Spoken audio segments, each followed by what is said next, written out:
What are the most common causes of emergency plumbing calls?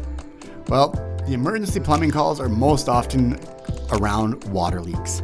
These are going to be frozen pipes or hot water tanks that have failed, or all of a sudden plumbing water lines that have ruptured. These are the most common calls.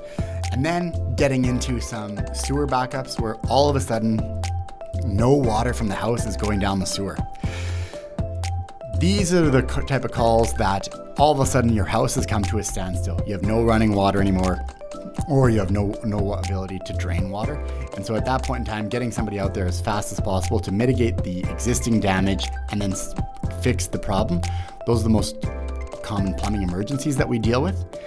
On the furnace and air conditioning, on that type of side, what we see as the most common emergencies are furnace failures.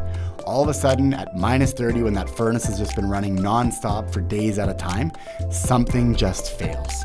And it's a crappy experience for the homeowner and the client, because that's the busiest time of the year for every single HVAC company in the city of Calgary.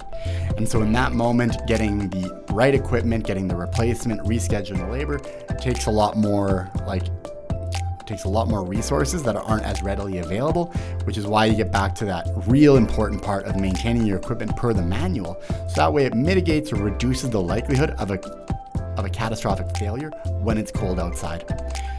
Having your furnace fail when the temperature is below -15 or -20, right, starts to create an emergency situation, generally in 12 to 24 hours, without heat being put back into the home.